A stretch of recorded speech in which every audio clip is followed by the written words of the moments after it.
Mesdames, Messieurs, bonjour, je vous souhaite la bienvenue dans cette nouvelle édition du JT Vu d'ailleurs et aujourd'hui nous avons le plaisir de recevoir sur le plateau de TV Finance le docteur François Sarkozy. Bonjour François. Bonjour Louis, merci pour votre invitation. C'est moi qui vous remercie d'avoir accepté notre invitation François. Vous êtes docteur de formation, vous êtes également entrepreneur et écrivain puisque vous êtes avec nous aujourd'hui pour nous présenter votre premier livre grand public qui est intitulé Vieillir heureux c'est possible, les clés pour mieux vivre et longtemps aux éditions Le Duc. Je vous remercie beaucoup du coup d'être avec nous pour nous en parler. François, êtes-vous heureux ? C'est une bonne question, oui. Okay. Alors, si je vous réponds juste comme ça ne va pas vous plaire. En tout cas, à plus de 60 ans, je suis plus heureux qu'à 20 ans. C'est la beauté de la vie. On gagne en maturité, on gagne en expérience, on est plus calme, on a des priorités et on sait faire les bons choix. Et à partir de quel âge, selon vous, commence-t-on à justement faire ces bons choix, du coup par la force des choses, qui est synonyme de sagesse, de prise de recul, mais un peu finalement par la force des choses également de vieillissement? À quel âge, selon vous? Alors, il y a pas mal d'études scientifiques sur le sujet de la relation entre l'âge et le bonheur, avec des résultats extrêmement contradictoires. Certaines disent que la perception de bonheur diminue avec l'âge, d'autres qu'au contraire, elle augmente avec l'âge, parce que c'est vrai que quand on est plus âgé, on a tendance à voir le verre à moitié plein. Quand on est plus âgé, on valorise l'absence de négatif. Quand on est jeune, on veut tout. On veut le développement, on veut le plaisir. Et puis enfin, il y a une troisième école, et je ne la trouve pas inintéressante celle-là, qui dit que la courbe de perception du bonheur est en U, avec un pic avant 40 ans, entre 37 et 42 ans, une diminution de cette perception du bonheur sans doute vers la cinquantaine, et puis une augmentation progressive après. Je ne trouve pas ça inintéressant. Bref, il n'y a pas de conclusion ferme scientifique, chacun a sa propre perception du bonheur, mais effectivement, en vieillissant, on s'accepte mieux. Je le crois, en tout cas c'est important, parce que si on ne s'accepte pas, là on n'est pas bien, et quand on n'est pas bien dans sa tête, on n'est pas bien dans son corps. C'est la relation que j'ai essayé de montrer entre le corps et l'esprit qui me semble essentielle. Et qui est essentielle, et je vous remercie d'ailleurs, dans votre livre, c'est très bien expliqué, c'est un livre très bien écrit, très facile à lire. Il faut que je vous vois plus souvent, parce que je vous remercie. Non mais c'est vrai, et puis je vous expliquerai pourquoi, en fait en réalité j'ai même l'impression que c'est un livre qui peut correspondre à un public extrêmement large, et c'est tout à votre honneur de nous l'avoir mis entre les mains. Une des questions qui est soulevée quand on lit votre livre, c'est que finalement, il semble qu'il soit possible que l'on soit maître de son vieillissement. Oui, et ça, c'est une des raisons pour lesquelles j'ai écrit ce livre. Il me semblait que d'abord, la science a beaucoup évolué sur le processus de vieillissement, la connaissance de ce processus de vieillissement.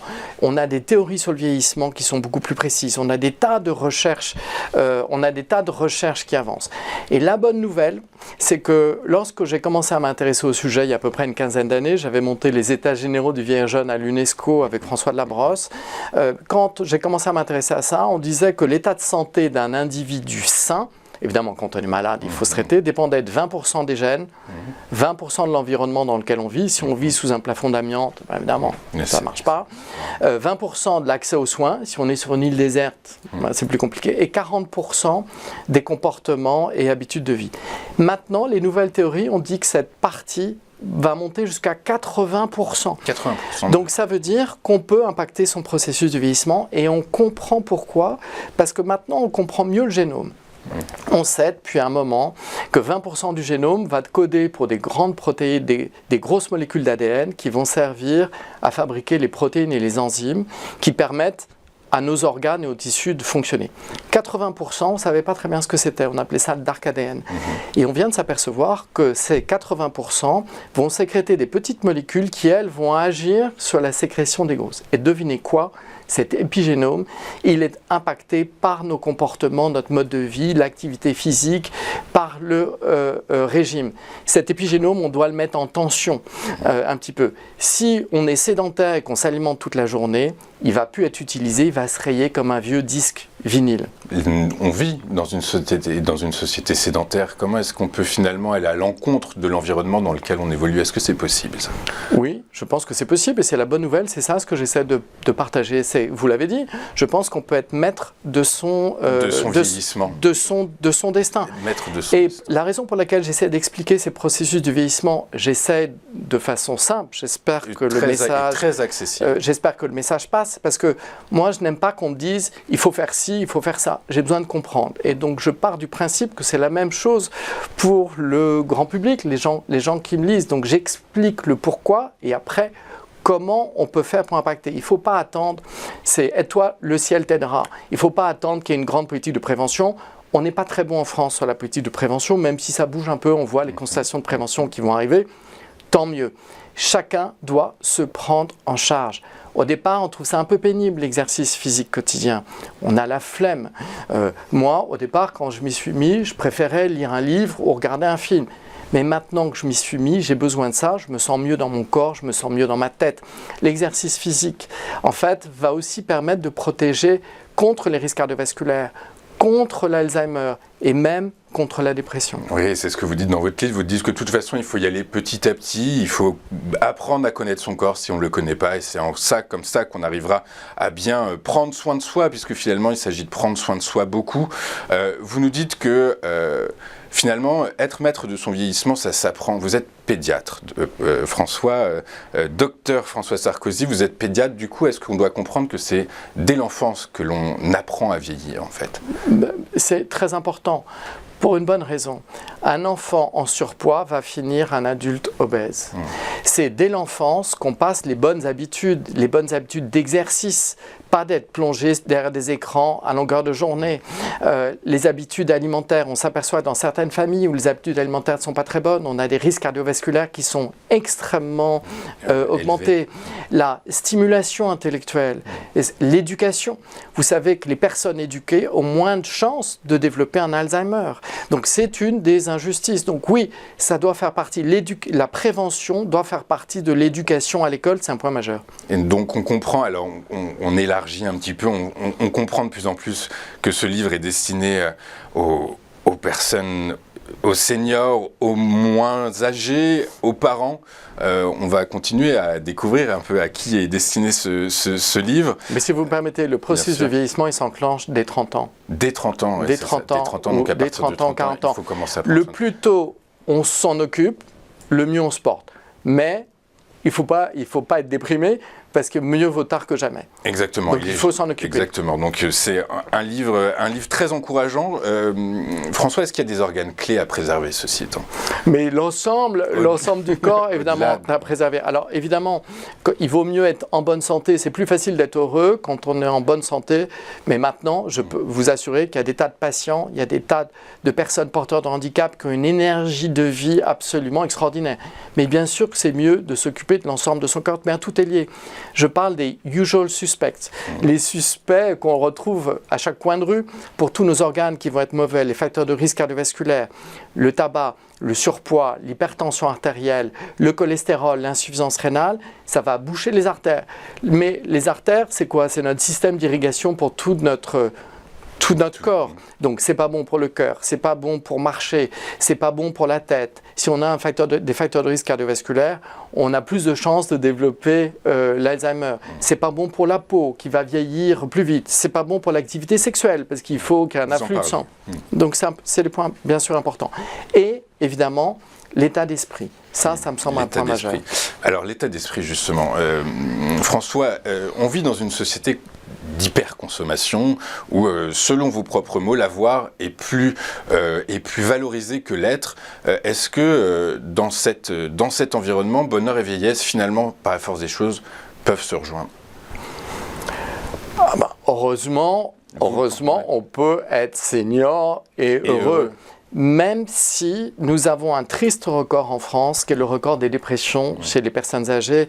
On a 2700 morts par suicide par an. C'est presque autant que les morts par accident de la route. Oui. C'est absolument dramatique. On a près de 40% des personnes dans les EHPAD qui souffrent de dépression, avec des dépressions souvent larvées.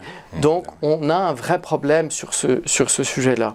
Maintenant, ce que vous dites est vrai, évidemment, dans cette société qui est un peu productiviste, nous ne sommes pas bienveillants avec les personnes âgées. Et bien évidemment, je le regrette. Comme ils ne produisaient pas, ils n'étaient pas intéressants. Quelques exemples, si vous me permettez. Bien sûr, je vous en prie. La première chose, l'après-retraite. C'est un crime, l'après-retraite. C'est un crime, l'après-retraite, pour les individus eux-mêmes, puisqu'on a montré, c'est les études scientifiques, que plus on travaille longtemps, plus on va augmenter son espérance de vie entre 9 et 12%. Donc, le travail, c'est la santé, évidemment, à condition de travailler dans des bonnes conditions. Oui, donc il faut revoir ça, on n'est pas là pour parler de ça. Deuxième chose, du fait du coût du foncier, souvent, les personnes âgées qui ont des plus petites retraites doivent partir des centres-villes. Mais c'est une hérésie, parce qu'ils ne peuvent plus conduire. Donc ils vont être déconnectés. S'ils sont déconnectés, ils n'ont plus d'interaction sociale, etc. Et ça va être dramatique. Enfin, troisième chose, quand on voit ce qui se passe dans certaines villes, nous sommes à Paris. Quand on voit les véhicules électriques qui prennent les rues en sens interdit à contresens et qui ne s'arrêtent pas au feu rouge, certaines personnes âgées ou certains porteurs de handicap n'osent plus traverser. Nous ne sommes pas bienveillants. Je rappelle juste que c'est grâce aux seniors que nous sommes dans un monde libre, dans un monde solidaire avec une sécurité sociale. Ce sont des contribuables. Et en plus, on est sur TV Finance. Il faut parler de la silver economy. Ce sont aussi des consommateurs. Donc replaçons-les au centre des villes et retravaillons sur cette mixité intergénérationnelle qui est en train de disparaître. Et je le regrette. Du coup, vous sous-entendez que notre société discrimine les seniors, les vieux, en quelque sorte? Je pense qu'il y a une discrimination contre le vieux. D'autres sociétés font beaucoup mieux que nous. C'est dur. En Afrique, en Asie, oui. Je pense que dans notre société, on parle de discrimination en permanence sur les races, sur la sexualité, sur les catégories socio-professionnelles. Et on a raison d'en parler. Mais on ne parle pas de la discrimination sur l'âge. Il y a une discrimination sur l'âge, évidemment. On vit dans une société de plus en plus violente, quand même, en réalité, où le repli sur soi semble être favorisé actuellement, où les notions de sécurité sécuritaire sont à tous les coins de rue. Est-ce que ça n'a pas un impact sur... Vous dites que le mental, c'est très important, c'est primordial pour bien vieillir et vieillir heureux. Est-ce que finalement, notre société, au-delà de ce principe d'hyperconsommation, de discrimination, est-ce que notre société violente a un impact sur la notion de bonheur? Mais surtout, regardez ce qui s'est passé pendant le Covid, pendant le confinement. On s'est aperçu que les news, les chaînes d'information continues, passaient des informations sinistres en permanence, le baromètre sur le nombre de morts, etc. On a une augmentation du nombre de dépressions et d'angoisse véritablement importante, y compris chez les jeunes. Il y a eu un vrai problème chez les jeunes. J'ai fait une petite émission sur Tous pour la santé, si vous me permettez d'en parler, sur les effets indirects du Covid. Et sur les jeunes, ça a eu un impact absolument majeur. Pas que sur les personnes âgées, mais oui, c'est très anxiogène. C'est évidemment très, très, très anxiogène. François, pourquoi est-ce que vous avez eu envie d'écrire ce livre? Pourquoi est-ce que vous avez eu envie de réfléchir à cette question et d'y répondre surtout? Alors pour plusieurs raisons. D'abord, ça fait plus de 15 ans que je travaille sur le sujet. J'avais lancé les États généraux du vieil et jeune en 2008 à l'UNESCO. Ensuite, je m'intéresse à la prévention. Et enfin, la science a beaucoup évolué sur les théories du vieillissement. Et maintenant, on peut agir. Alors, non seulement par son comportement, on a parlé d'exercice physique, de régime, de bien dormir, de fuir tout ce qui est toxique, d'acceptation de soi, mais il y a des études en cours qui ont l'air de montrer que certains traitements ou certains compléments alimentaires vont peut-être pouvoir nous aider à presque à traiter la vieillesse, puisqu'il y a une nouvelle théorie du vieillissement qui dit que finalement la vieillesse est une maladie. Alors j'attends de voir les résultats de toutes ces études avant d'en parler, puisque je ne veux parler que de ce qui a été prouvé. Mais c'est extrêmement intéressant. Et donc je pensais que c'était le moment de le partager et d'avoir une approche un peu holistique pour donner l'envie aux gens de s'y mettre. C'est pas si compliqué que ça de s'y mettre. Et en plus on se sent tellement mieux. C'est ce que l'on comprend. C'est ce que l'on comprend. Moi, quand j'ai lu votre livre, la première chose que j'ai eu à en faire, c'est d'aller marcher. Formidable. Mais commandez pas vos courses en ligne. Allez-y, allez chercher. Faites pas de vélo électrique, faites du vélo. Allez-y. Exactement. Et c'est tout. C'est ce qu'on comprend dans ce livre. Ma dernière question, Monsieur Sarkozy. Quand je préparais cette émission, j'ai appelé mes parents pour leur dire voilà, je rencontre Monsieur Sarkozy. J'ai deux questions. La première vient de ma mère qui me demande, mais dis à Monsieur Sarkozy, demande-lui, est-ce que finalement cette notion de bonheur, ces notions de bonheur et de vieillissement sont les mêmes pour les hommes et les femmes?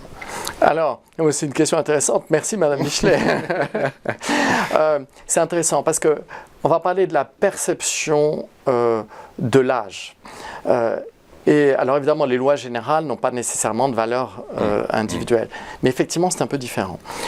Pour faire simple, les hommes prennent un coup de vieux quand ils réalisent qu'ils ont perdu leur capacité de séduction. Je ne séduis plus, donc je ne m'aime plus. Je résume. Les femmes, c'est quand elles perdent la capacité d'autoséduction. Je ne me plais plus, donc je ne vais plus séduire. Et ça arrive souvent au moment de la préménopause, où le corps se transforme, le corps peut s'épaissir si on n'y prend pas attention. Et ça peut créer, chez les uns et chez les autres, une approche de manque d'estime de soi, voire une approche de dépression.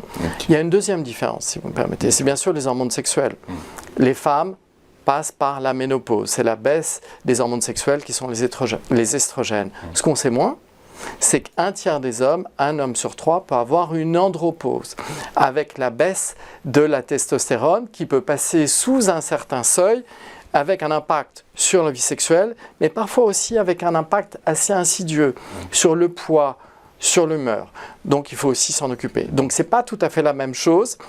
Il y a des façons de le régler. Donc c'est ça qui est intéressant. Et c'est évidemment, il y a des réponses à tout, en fait, en réalité. Ma dernière question, par la force des choses, donc, je me demande à qui est destiné votre livre, parce que moi, d'instinct, je l'aurais peut-être pas lu. Mais là, maintenant, je l'ai lu. Vous vous trouviez trop jeune? Exactement, je me trouvais pas la cible. Mais en fait, après l'avoir lu, je comprends que la cible, c'est moi, ce sont mes parents, ce sont les parents en règle générale, ce sont peut-être les collégiens, les lycéens. Ça peut être pour vos parents, pour vous et pour vos enfants. Et pour mes enfants quand ils seront... Le processus de vieillissement commence dès 30 ans. Dès 30 ans et même avant peut-être, parce que si on comprend aussi que c'est aussi des conseils que vous donnez, que vous distillez pour prendre soin de soi, pour être heureux, du coup, à force des choses, tout adolescent aussi pourrait être intéressé par ce livre. Vous savez, en plus, je vais vous dire quelque chose. On me pose parfois la question, vous ne me l'avez pas posée, mais je me la pose si vous m'autorisez. À partir de quel âge est-on vieux? Je pense que ça... Pas du tout une histoire d'âge. D'abord, il y a une différence entre l'âge chronologique et l'âge biologique. L'âge chronologique, c'est l'âge du passeport. L'âge biologique, c'est l'âge de votre corps. On vient de parler de l'état d'esprit, je n'y reviens pas. Est-ce que Jean d'Ormesson était vieux à 92 ans? Non, il pétillait de vie. Le marathonien de 90 ans qui a fini le marathon de Paris en 2023 en un peu plus de 7 heures, est-ce qu'il est vieux? Bien sûr que non, il n'est pas vieux. En revanche, il y a certains jeunes, trentenaires, qui vont être sédentaires, voire parfois malheureusement grabataires, ou bien des gens qui ont une approche un peu sinistre. Je prends l'exemple de Greta Thunberg, qui a un très bon combat, évidemment, oui, on n'est pas mais là qui n'a pas une approche très positive. Elle fait la tête souvent. Elle fait la tête, pas souvent, tout le temps. C'est sa marque de fabrique. Moi, je pense qu'on devient vieux le jour où on renonce, le jour où on n'a plus envie, le jour où on ne veut plus apprendre, on ne veut plus découvrir, on ne veut plus aimer. Et ça, c'est pas du tout l'histoire. Juste pour finir, si vous me permettez, Claude Sarraute a une merveilleuse citation. Elle dit « Je vous souhaite à tous de finir aussi vieux que moi parce que je m'éclate, je dis n'importe quoi et je me suis jamais autant amusé. » Je trouve que c'est un bon signal. Jean d'Ormesson, Claude Sarraute sont des exemples qu'on aimerait vraiment tous pouvoir suivre. Merci beaucoup, François Sarkozy, professeur. François Sarkozy, docteur François Sarkozy d'avoir été avec nous. Aujourd'hui, vous êtes médecin, vous êtes entrepreneur et également donc écrivain, puisque vous étiez avec nous aujourd'hui pour nous parler de votre livre, votre premier livre grand public, Vieillir heureux, c'est possible, les clés pour vivre mieux et longtemps aux éditions Le Duc. Et écoutez, je vous remercie beaucoup. Merci à vous. D'être avec nous aujourd'hui. Merci beaucoup. On marque une pause et on se retrouve juste après pour la suite et la fin de cette édition du JT Vu d'hier. À tout de suite.